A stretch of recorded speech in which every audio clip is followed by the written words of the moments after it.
Hey guys, Brian Furlong with Elite Baseball Performance.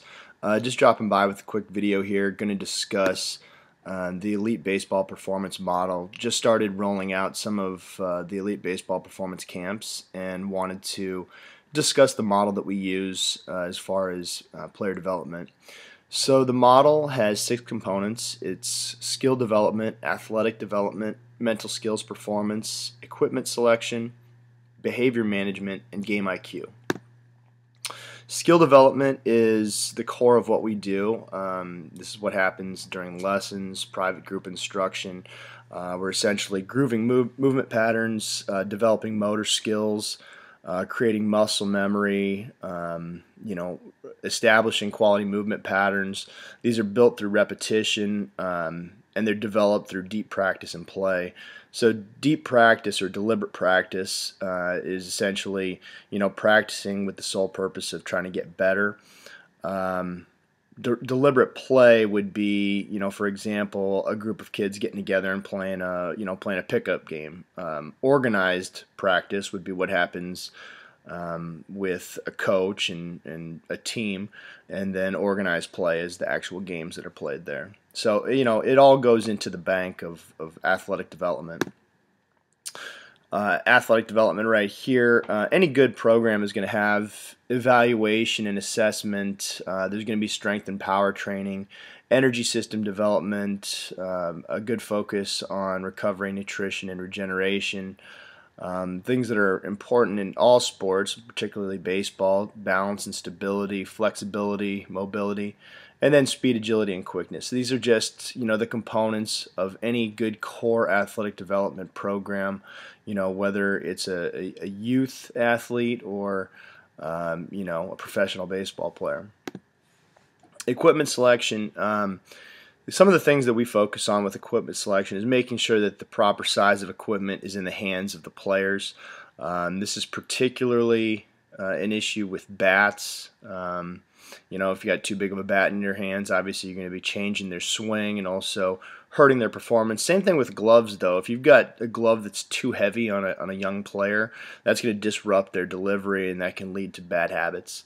Appropriate accessories. Essentially we're talking about, safety accessories. Something that comes to mind: a few years ago, there was a player in the area who had like a heart issue and they needed a heart pad, and so we helped them track down, the right product. So those are the types of things we go into with equipment selection. Some of the other considerations that we try and keep up with are the changing technology. Obviously, 2012 is a big year for the bats. USSSA stamp and the BBCOR technology has essentially forced everyone to purchase a new bat this year. Different regulations like the BBCOR, pricing, just helping people understand what they're getting for what price. And then also educating players, parents, and coaches on proper use and care for equipment. Mental skills performance. This is a big thing that, probably doesn't get taught enough, and, we try to make it a strong emphasis in all of our programs and camps. But obviously, baseball is a game of failure, so we need players to learn to use a positive attitude at all times. Working with players to become self-motivated. We do some goal-setting things with some of our older players, and then learning how to anticipate and make decisions during tough situations. Concentration and focus is obviously a key, both in practice and game situations. Emotional management, that gets back to, baseball being a game of failure. In order to succeed in this game, you really have to be in control of your emotions and not ride that roller coaster, that goes on during the season or throughout games. So helping players learn the skills that help them perform at a high level. And then the final thing is positive mental imagery and self-talk. Just a couple other skills there that are useful for baseball performance on the field. Behavior management. This is extremely important, and we like to try and teach this even at the youngest ages, to really help put them on the right path. Effective interpersonal interaction, just making sure that you're treating your teammates and your opponents properly. Respecting each other and respecting the game. Developing positive habits. If you can start creating good habits at young ages, those habits are going to follow the player through their development and really make things, a lot easier as they continue to grow.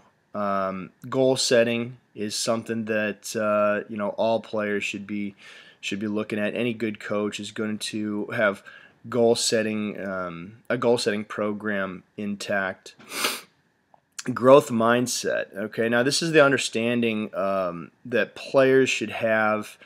We go back to, again, baseball being, kind of a tough racket with a lot of failure that you have to deal with. It's important to understand that every experience, whether positive or negative, again, goes into that bank of helping you grow and develop. So, even if you have a terrible performance, there's still a lot that you can take from it, and you know that it's going to help you grow as a player and individual. The final thing on here is just the inspiration or desperation theory.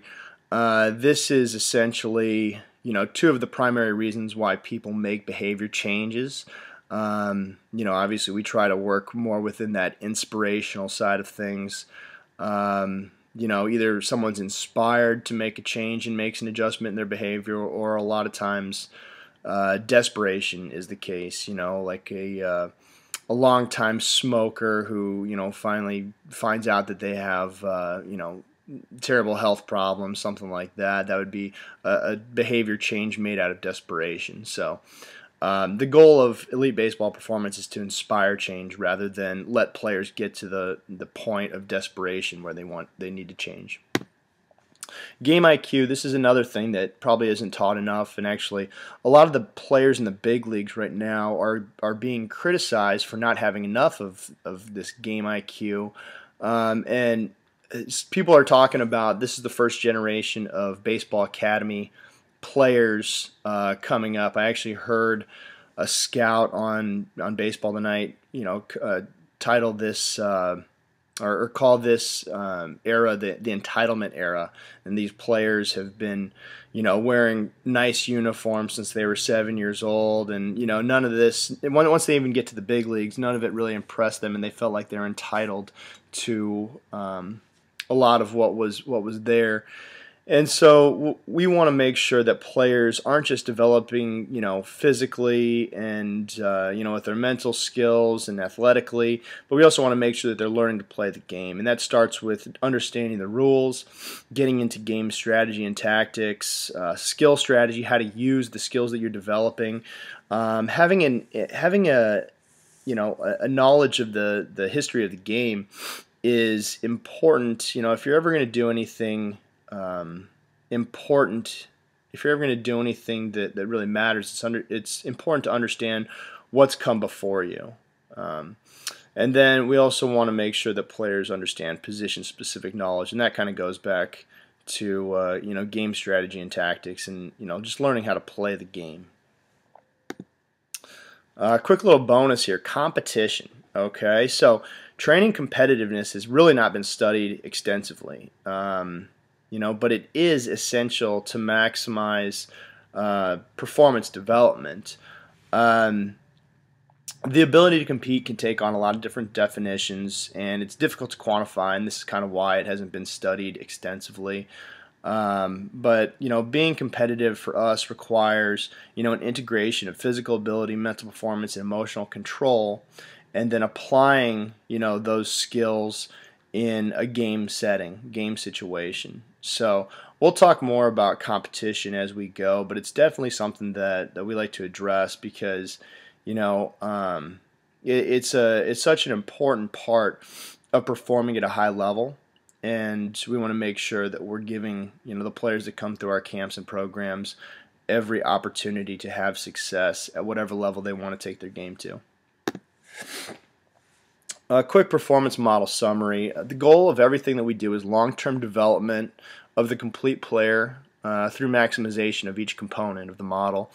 I tell players this a lot, and a lot of times it's when kids are 12 or 13 and they're asking to throw breaking balls and things like that, and I tell them that my goal with every player that I work with is to help them develop over the long term, to give them the tools necessary to play the game at a high level for as long as they want. You know, I'm not trying to make them the best 13-year-old player there ever was. I'm trying to let them have an opportunity to go on and play college baseball if they'd like to. And if they'd like to put in the time and effort to, you know, maybe play beyond that, you know, hopefully that, you know, when they were 12 and 13 coming through, you know, our programs, we provided them with the information and the tools necessary to make that happen. So that's the primary goal of all of our camps is, you know, long-term development of the complete player.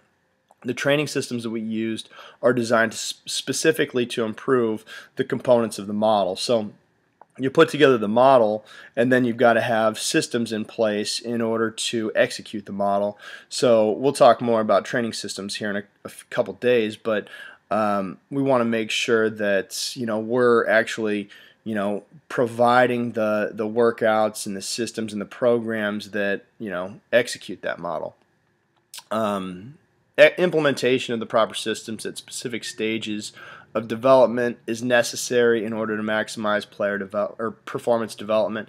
Now this is important. The primary part of this that's important is the specific stages of development. So different players need different things at different times. You know, you can't take a player who doesn't have the physical skills and start teaching them, you know, emotional management and, you know, mental skills performance and that type of thing.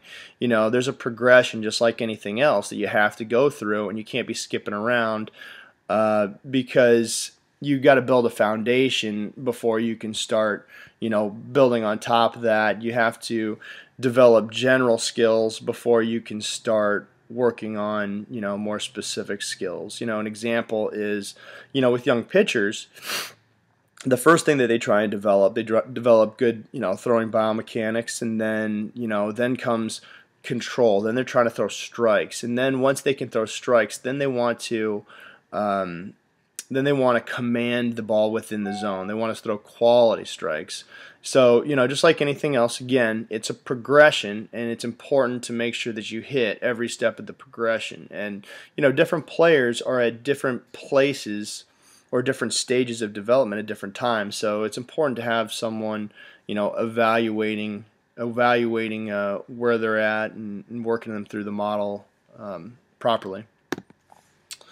Here's just a couple of places you can find information about Elite Baseball. Obviously, the website is a great place, but you can also check us out on Twitter at Elite Baseball US, Facebook.com/Elite Baseball Performance, and then YouTube channel. I've got a lot of videos up there, YouTube.com/Elite Baseball USA. So go ahead and feel free to check us out there, and we'll talk to you soon. Thanks a lot.